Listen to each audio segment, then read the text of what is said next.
BPM 120. Lead chord G major. Yep, today we're producing a pop instrumental beat. Alright, I got my scuba gear on. I'm diving in. Alright, so I want to start off with this pretty simple, to be honest. You need to do that because a singer is going to hop on this and then they're going to stack their vocals quite a lot. So you want to leave a lot of room for frequencies, and then you also want to leave a lot of room for them to be creative and for them to do so. If you got a bunch of stuff going on, like more cowbell, then they're gonna just get distracted. So did I have more stuff on here? I did. I spared you the scenes of me like screaming at my monitor or like just not sure what to put on, so just messing around with a bunch of different weird instruments and stuff. Sometimes you get lost when you produce, right? So that is out of this, and then let's see. So I want to first start off with my lead instrument or melody, right? And it's this guitar loop here.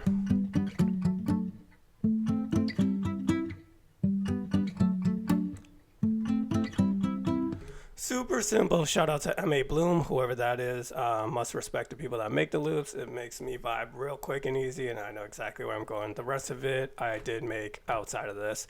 So it tells you also what the BPM is and what the lead chord is. So then you could just go from there, but just try to be in the same chord progression. All right, so that's the loop right there for that guitar. Let me just quickly create a sorry, right here we'll just make a repetition within 8 bars for the what is it, for the hook chorus. And just remember that this is color coded, so anything in the blue is the hook chorus, anything in the green is verses, and anything in this orange here is going to be my breakdown or a bridge. It just depends on what the artist wants to do.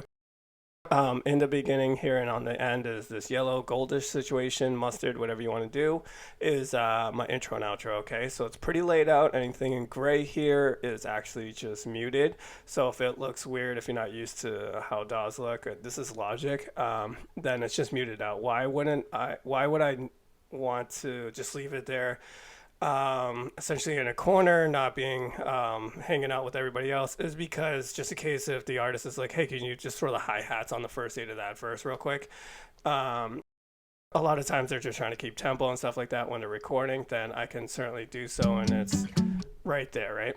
So let's take that back off, and then let's start with this little loop right here for the hook. So let's do a quick breakdown, right? As I said, I got my guitar loop, and then what else did I do?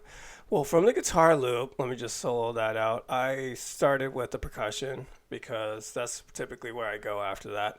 So let's start with this kick.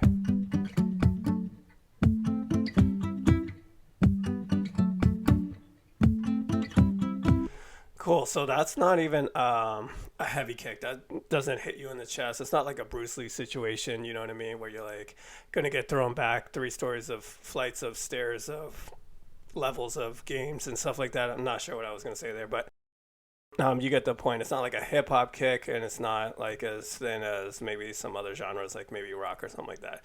But will it work? It depends. We'll find out later when we add in some more of those lower frequencies. I do have a bass line in here, so let's go to the snare real quick.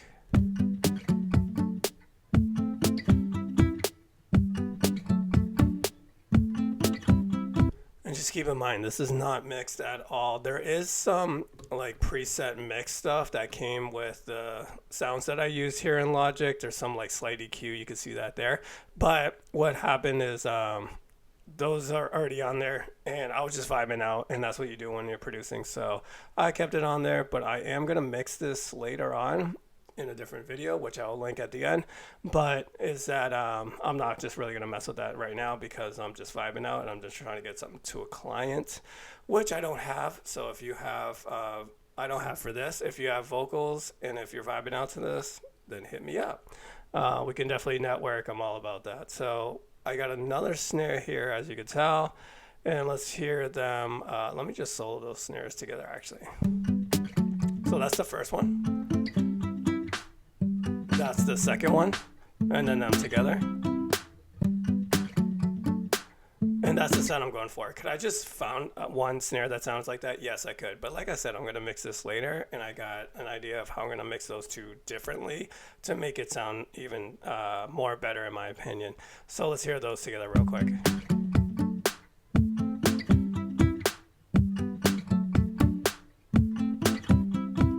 All right, are we vibing yet? Like, are you dancing? So let's get the hi-hat in here. Let's get more of a tempo situated here. And this has kind of got, sorry, I should probably just isolate these. This has got more of a stutter step to it just in the chorus. It's actually different and more like straightforward in the verse here.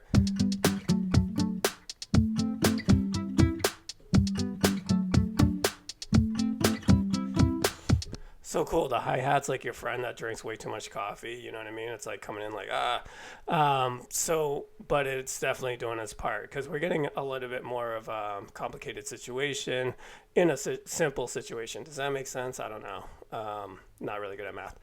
So the next thing I went to is that bass. I mentioned that the kick was pretty thin. So let's hear how the bass adds to it because they're like brothers, they're like cousins, they're like brothers from another.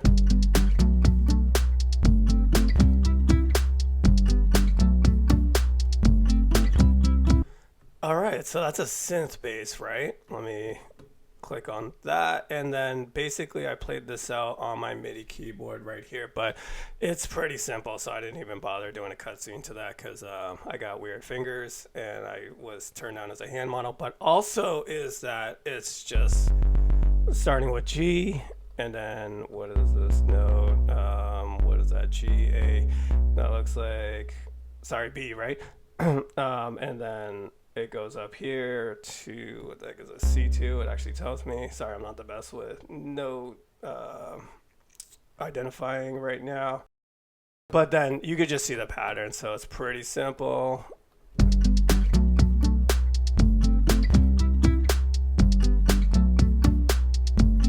All right, the only thing that separates the chorus from anything else, as you can see, these are muted, is this sound right here. And it's just basically like a top type sound. I don't know the real technical term. I don't get too technical with anything I do as far as terminology.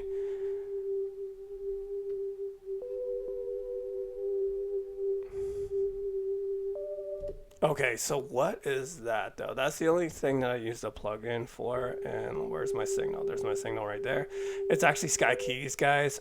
Turning it off for no reason. And this is a separate plugin that I did have to buy. It's not a ad. It's just a shout out. To be honest, I do love this plugin. So I'm going with keys here of the option. They have a bunch of different other ones, and then I'm going with elegant field for that. I think this is in reverse. Is this in reverse? No, it's not. Okay, so it's in vibrato there. Did I change anything else? No, I actually kind of didn't because it was good on its own. And then, like I said, I'm going to mix this later, so I will add some different effects to it.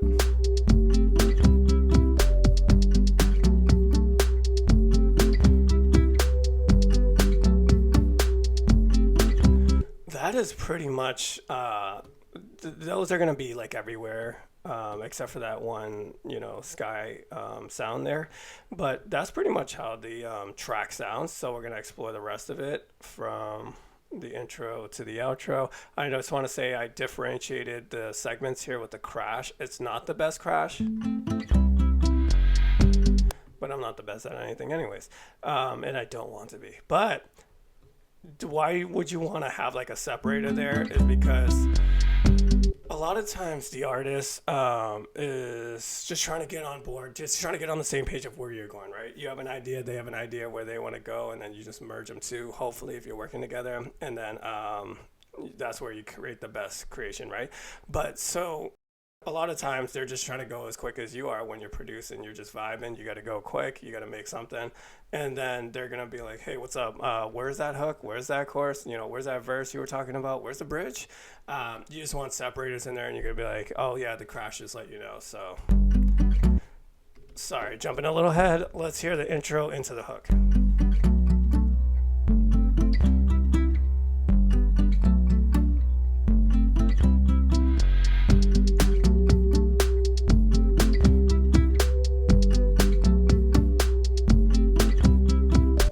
All right, hopefully my head nods are not too weird for you. Don't stare at me. And then let's go from the hook into the first verse. I got drops in here to really let that vocalist shine in those parts, and then the beat is gonna essentially meet them back on the dance floor per se with everything else, and then we're gonna go back into the next hook here.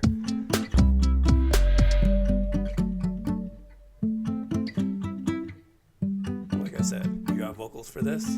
Hit me up.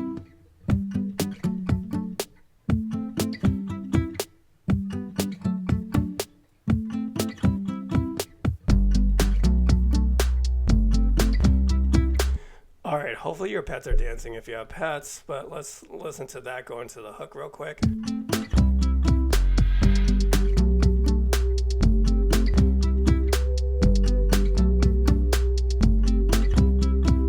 All right, I gotta stop it right here, not to give you an ad, but to let you know that it actually snowed today and I just got finished shoveling, so I'm tired as heck, but also is that anytime it's like that, a lot of people are like want to match it with their creation, so they'll make some gloomy, sad stuff.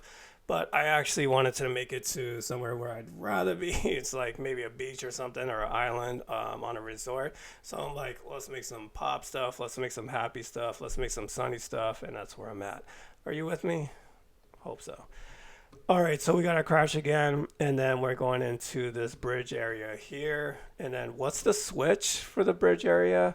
Because you got to switch up some sounds and stuff. I got this snap. Not super heavy. I got to definitely mix that well to make it pop out later. But also is this another sky sound here. So let's listen to it real quick. Vibing out with that? I hope so. Let's find a signal. It's right here. And then it's Sky Keys again. I'm not going to turn it off this time since in questions, guys. I got questions. You got questions. Let's just throw the questions in here. And then let's hear that all together. Come back to the hook.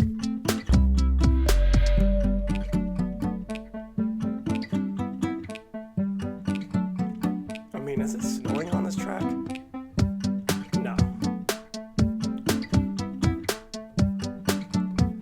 Back into the second verse. Cool, all sunny over here, not just in Philadelphia. So then all you're gonna do is go from here to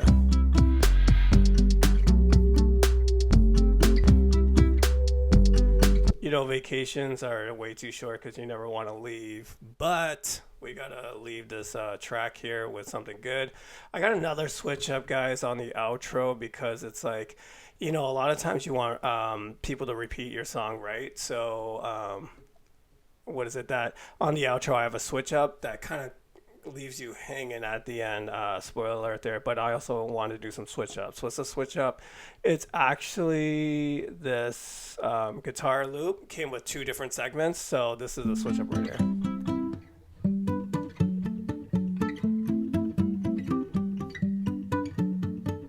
Cool, and you could just switch it up anywhere, however you like. Like if you would rather, if for you, would you want to put the the guitar switch in the bridge or whatnot? Please comment and let me know, and then I'll definitely appreciate that feedback. I'm always looking for ways to learn and new feedback. So let's listen to the outro and then see how it ends here.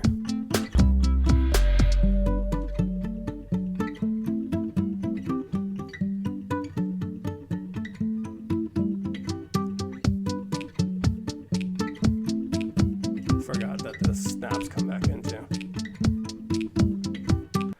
That is it. So my intro, like I said, my outro wants to kind of leave you hanging. It doesn't like you too much. I'm just kidding. Cliffhanger there.